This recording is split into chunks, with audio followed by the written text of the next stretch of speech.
بسم الله الرحمن الرحیم. محترم مولیدونکو سلامونه. په دې هیله چې ټول به روغ جوړ یاست. نقیب الله یم د ننګرهار پوهنتون د اقتصاد پوهنځي استاد. یو ځل بیا ستاسو په خدمت کې د یو نوي لیکچر سره حاضر یم. موږ تاسې په تیر 11 ویډیوي لیکچر کې په مالي حسابونو باندې بحث کړی او هغلته ما تاسې یادونه کړې وه چې موږ به په راتلونکو څو لیکچرونو کې د مالي حسابونو په تحلیل او یا هم په فاینانشل سټیټمنټس انالیسیس باندې بحث کوو. نو ځکه بهتره دا وه چې لومړی موږ تاسې په مالي حسابونو باندې بحث کړی و چې مالي حسابونه څه ته وایي. نو هماغه چې موږ تاسې په تیر 11 ویډیوي لیکچر کې په مالي حسابونو باندې یو څه بحث وکړو. هغلته موږ تاسې په تیر لیکچر کې دا لوستي وو چې مالي حسابونه معمولا په 4 ډوله دي چې عبارت دي له بیلانس شیټ یا بیلانس پاڼه، انکم سټیټمنټ یا د عاید صورت حساب او یا هم د ګټې او تاوان صورت حساب، کیش فلو سټیټمنټ او یا هم د نغده صورت حساب او همدارنګه سټیټمنټ اف اونرز اکویټي او یا هم سټیټمنټ اف سټاک هولډرز اکویټي او یا هم سټیټمنټ اف چینجز ان اونرز اکویټي. نو موږ تاسې تیر کلاس کې په دې باندې بحث کړی چې موږ دغه 4 مالي حسابونه لرو. بیا په تیر 11 لیکچر کې موږ تاسې په دغه لومړی 2 مالي حسابونو باندې مکمل بحث کړی. نن موږ تاسې په ننني ویډیوي لیکچر کې په دغه 3 څلورم قسم باندې بحث کوو چې عبارت دی له کیش فلو سټیټمنټ او همدارنګه سټیټمنټ اف اونرز اکویټي څخه. کیش فلو سټیټمنټ باندې لومړی بحث کوو چې کیش فلو سټیټمنټ څه ته وایي. کیش فلو سټیټمنټ ته په پښتو کې د نغده صورت حساب ویل کیږي. له کیش فلو سټیټمنټ څخه مراد هغه مالي حساب دی چې دا د یو مالي کال په جریان کې د یوې تصدۍ یا د یو شرکت او یا د بلې هرې مالي ادارې هغه د ټول مالي کال د نغده جریان ښایي. یعنی دغه کیش فلو سټیټمنټ موږ ته دا ښایي چې د یو مالي کال په جریان کې له یوه شرکت یا یوې تصدۍ څخه څومره نغده پیسې په کومه لار تللي دي او نوموړي شرکت یا تصدۍ ته څومره نغده پیسې له کوم درک څخه لاسته راغلي دي. موږ تاسې پوهیږو چې شرکتونه په یو مالي کال کې په لسګونو حتی په سلګونو بلکې په زرګونو معاملات ترسره کوي او دغه ټول معاملات کله په نغده شکل وي او کله هم د قرض په شکل ترسره کیږي. نو دلته موږ تاسې بیا په کیش فلو سټیټمنټ کې یوازې هغه د نغده پیسو سره سروکار دی په دې معنی چې په دغه یو معلوم مالي کال کې له یو شرکت څخه څومره نغده پیسې په کومه لار تللي دي او څومره نغده پیسې ورته له کوم درک څخه لاسته راغلي دي. نو دلته موږ په کیش فلو سټیټمنټ کې دغه د مالي کال د ټول نغده هغه جریانات دلته ښایو. په کیش فلو سټیټمنټ کې معمولا دغه 2 شیان ذکر کیږي چې یو ته کیش انفلو یا د نغده پیسو راتګ وایي او بل ته هم کیش آوټ فلو یا د نغده پیسو تګ وایي. دغه کیش انفلو ته سورسز اف کیش هم ویل کیږي، یعنی دغه نغده پیسې یا کیش له کوم درک څخه لاسته راغلي دي. او کیش آوټ فلو ته یوزز اف کیش هم ویل کیږي په دې معنی سره چې دغه نغده پیسې د کومو درکونو له لارې د شرکت څخه بیرون تللي دي. نو دلته معمولا په کیش فلو سټیټمنټ کې یا د نغده په صورت حساب کې هغه د نغده پیسو د راتګ جریان او د نغده پیسو د تګ جریان ټول مکمل ښودل کیږي. د مثال په ډول اوس یو شرکت چې په مارکیټ کې په مشتریانو باندې هر قسم اجناس او خدمات خرڅوي، نو دا چې د یو مالي کال په جریان کې دغه شرکت په مارکیټ کې د نغده پیسو مقابل کې په مشتریانو باندې څومره اجناس او خدمات خرڅ کړي وي او د هغې له طریقې څومره نغده پیسې ترلاسه کړي وي، نو دا باید په کیش فلو سټیټمنټ کې ذکر شي چې په دغه اړونده مالي کال کې دغه مربوطه شرکت یا ادارې د اجناس او خدماتو د خرڅلاو طریقه څومره نغده پیسې ترلاسه کړې وي. همدارنګه د یو مالي کال په جریان کې یو شرکت کیدلی شي مختلف قسم شتمنۍ لکه ځمکه، ماشینالات، تعمیر، موټرې، فرنیچر، مالی سندونه او نور. نو دا کیدای شي د نغده پیسو مقابل کې بازار کې خرڅ کړي وي. نو دلته هم نغده پیسې د شرکت ته راځي چې دا هم د نغده پیسو راتګ یا کیش انفلو ده او دا هم باید په کیش فلو سټیټمنټ کې ذکر شي. همدارنګه دغه شرکت کیدلی شي د تمویل د اړتیا د رفع اضافې په خاطر باندې د خپلانۍ پانګې او یا هم د پردۍ پانګې په شکل په نغده شکل نورې پیسې ترلاسه کړي وي. په دې معنی چې دلته د کاروبار مالک کیدای شي په نغده شکل کاروبار ته پیسې راوړي او یا هم که چېرته دا پارټنرشپ یا کمپني وي نو دلته د کاروبار شریکان یا سملرونکي کیدلی شي نورې پیسې دغه شرکت ته په نغده شکل راوړي او یا هم دغه شرکت کیدلی شي له بل چا څخه په نغده شکل قرض اخیستی وي. نو دلته هم موږ تاسې ګورو چې دغه شرکت ته په نغده شکل پیسې راغلي دي چې دا ټول کیش انفلو ده. نو خلاص دا چې په دغه مربوطه مالی کال کې دغه شرکت له هر درک څخه څومره نغده پیسې ترلاسه کړي وي دغه ټول باید په کیش فلو سټیټمنټ یا د نغده په صورت حساب کې ذکر شي. همدغه ډول له دغې شرکت څخه چې په مربوطه مالی کال کې څومره کیش یا نغده پیسې تللي وي هغه هم باید په کیش فلو سټیټمنټ کې ذکر شي. د مثال په ډول اوس یو شرکت چې د هر جنس کاروبار کوي نو د هغې تولید لپاره چې دغه شرکت کم خام مواد د بل چا څخه د پیسو مقابل کې اخیستي وي نو د هغې لپاره چې هر څومره کیش په دغه ټول مالي کال کې تادیه کړي وي نو دا باید په کیش فلو سټیټمنټ کې ذکر شي. همدغه ډول په دغه ټول د مالي کال کې چې دغه شرکت د نورو مختلف قسم مصارفو لکه مزد، معاش، کرایه، بیمه، اعلانات، برېښنا بیل او نور د هغې لپاره چې دغه شرکت هر څومره تادیات په نغده شکل کړي وي دا ټول دلته باید په کیش فلو سټیټمنټ کې ذکر شي. همدارنګه چېرته په دغه مربوطه مالي کال کې دغه شرکت ثابت شتمنۍ د مثال په ډول موټرې، ماشینالات، ځمکه، مالي سندونه او نور نو که دا چې د پیسو مقابل کې اخیستې وي نو دلته موږ ګورو چې نغده پیسې د دې شرکت څخه بیرون تللي دي نو دا هم باید په کیش فلو سټیټمنټ کې ذکر شي. همداشان که چېرته دغه شرکت د مالی کال په جریان کې په سهم لرونکو باندې ګټه ویشلي یا په شریکانو باندې ګټه ویشلي یا د کاروبار مالک یا مالکانو له کاروبار څخه خپله سرمایه بیرته ایستلي وي او یا په دغه ټول د مالي کال کې دغه شرکت پخواني اخیستل شوي قرضونه اوس بیرته واپس تادیه کړي وي نو دلته هم که دغه شرکت څخه نغده پیسې بیرون تللي وي دې ته کیش آوټ فلو ویل کیږي او دغه ټول باید په کیش فلو سټیټمنټ کې مکمل ذکر شي. اوس موږ تاسې په دې باندې بحث کوو چې په یو کیش فلو سټیټمنټ کې کوم شیان ذکر کیږي او دا څو برخې لري. نو که دغه موږ تاسې د یو شرکت کیش فلو سټیټمنټ ذکر کړو نو دلته لومړی دغه شرکت نوم لیکل کیږي بیا موږ لیکو چې کیش فلو سټیټمنټ بیا موږ چې د هر مربوطه مالی کال لپاره دغه کیش فلو سټیټمنټ جوړو نو دلته باید هغه مالی کال ذکر شي. اوس موږ فرض کوو چې دغه د 2019 مالی کال کیش فلو سټیټمنټ دی چې د جنوري په اول تاریخ دا مالی کال شروع کیږي د دسمبر په 21 تاریخ دغه مالی کال ختمیږي. نو دلته چې موږ کله به دا کیش فلو سټیټمنټ ترتیبوو نو د دغې کیش فلو سټیټمنټ په لومړۍ برخه کې دا ذکر کیږي چې د دې مربوطه مالی کال په پیل کې دغه شرکت څومره نغده پیسې یا کیش درلوده. نو دلته ذکر کیږي چې بیګیننګ کیش بیلنس جنوري 1 2019 نو دا چې په دې مثال کې زموږ استازي د دې شرکت دغه مالی کال د جنوري په اول تاریخ 2019 کال شروع شوی او دا د مالی کال شروع و نو دلته موږ تاسو لومړی لیکو چې په دغه تاریخ باندې د شرکت څومره نغده پیسې لرلې یعنی د مالی کال په پیل کې موږ د نغده پیسو مقدار دلته ذکر کوو. بیا د دې کیش فلو سټیټمنټ په وروستۍ برخه کې موږ تاسې دا لیکو چې کله دغه مربوطه مالی کال پای ته ورسېد او موږ دا کیش فلو سټیټمنټ ترتیباوه نو د دغې مالی کال په اخره کې بیا دې شرکت څومره نغده پیسې یا کیش درلوده. نو دلته موږ تاسې بیا لیکو چې انډینګ کیش بیلنس ډسمبر 31 2019 دا چې دې مثال کې زموږ استاد چې دغه مالی کال د دسمبر په 21 تاریخ 2019 کال ختمیږي نو دلته بیا دا ذکر کیږي چې د دې مالی کال په اخره کې د شرکت څومره کیش یا نغده پیسې لرلې. دلته اوس په دې سلایډ کې موږ تاسې په دې باندې بحث کوو چې په یو کیش فلو سټیټمنټ کې معمولا څو برخې اجزا شامل دي او په دغه هر جزئیه برخه کې بیا کوم شیان ذکر کیږي. یو کیش فلو سټیټمنټ معمولا درې عمده کټګورۍ یا برخې یا اجزاوې لري چې عبارت دي له کیش فلو فرام اپریټینګ اکټیویټیز،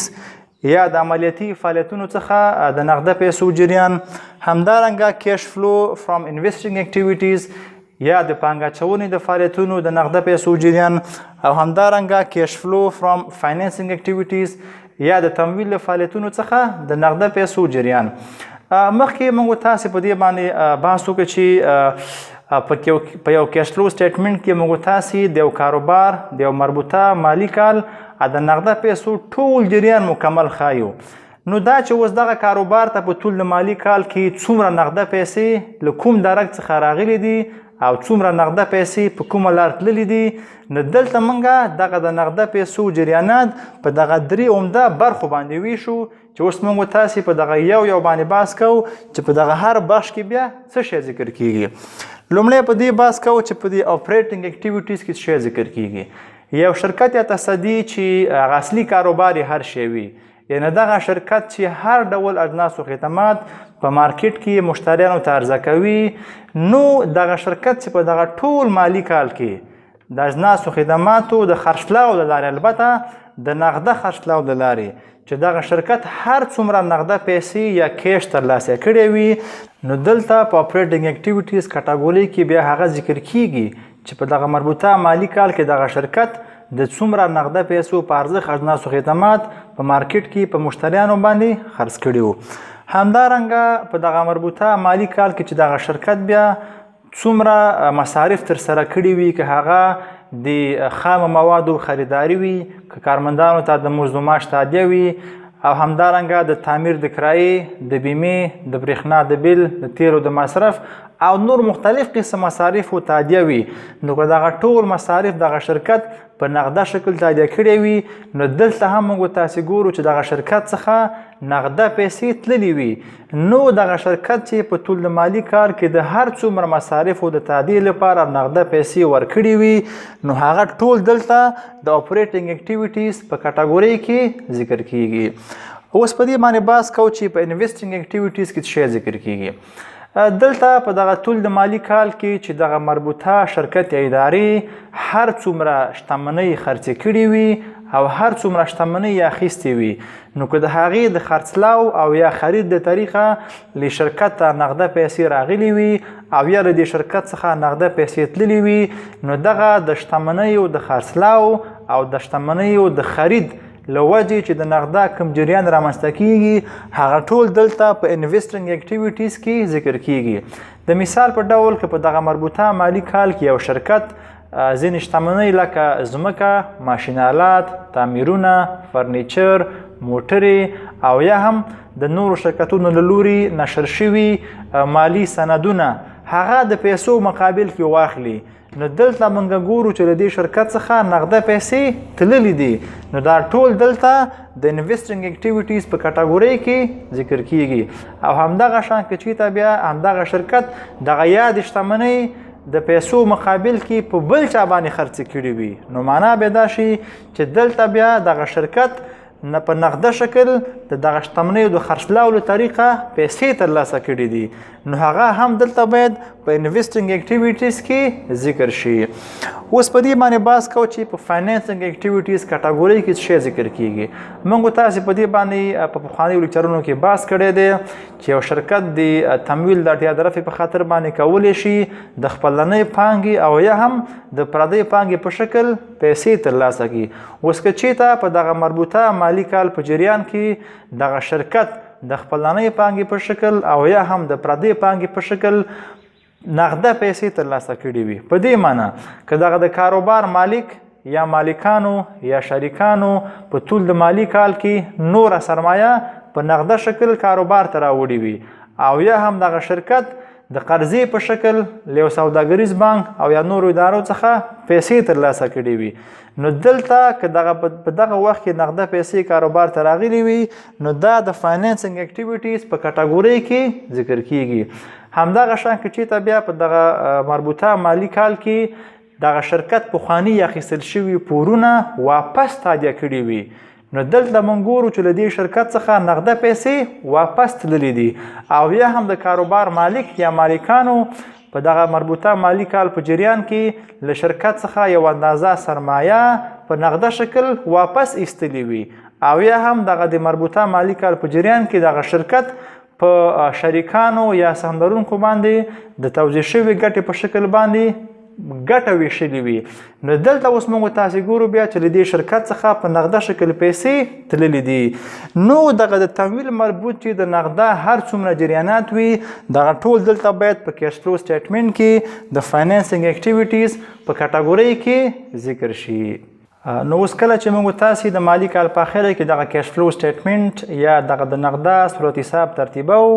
نو دلته دغه درې عمده کټګورۍ چې موږ تاسې پرې اوس بحث وکړو چې هغه اپریټینګ اکټیویټیز دي، انویسټینګ اکټیویټیز دي او همدارنګه فاینانسینګ اکټیویټیز دي. نو دلته بیا موږ تاسې په دغه هره کټګورۍ کې په دغه ټول د مالی کال کې د نغده پیسو جریانات باید ذکر کړو. د مثال په ډول په دغه مربوطه مالی کال کې د اپریټینګ اکټیویټیز له درکه دغه شرکت ته څومره نغده پیسې راغلي دي او څومره نغده پیسې ورڅخه تللي وي، یعنی کیش انفلو او کیش آوټ فلو،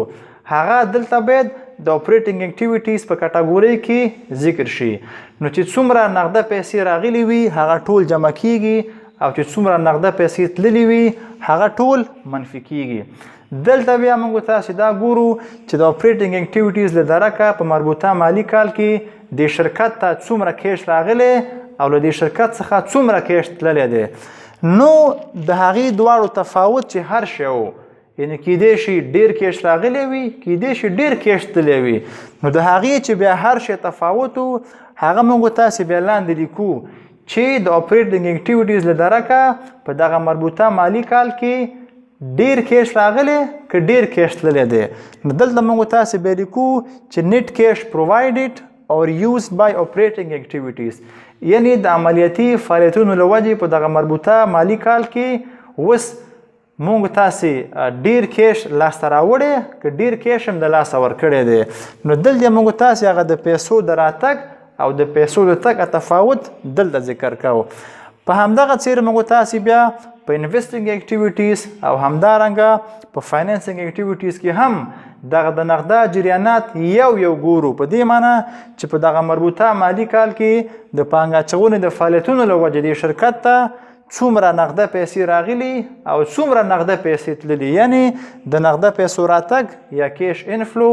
د نغده پیسو تګ یا کیش آوټ فلو. نو دلته دا ذکر کیږي بیا د هغې هم هغه تفاوت یا هغه ډیفرنس موږ تاسې باید ترلاسه کړو چې د پانګه اچونې د فعالیتونو له وجې په دغه مربوطه مالی کال کې ډېرې پیسې موږ ترلاسه کړي او که ډېرې نغده پیسې مو د لاسه ورکړي دي. نو دلته موږ د هغې تفاوت لیکو چې هغې ته بیا هم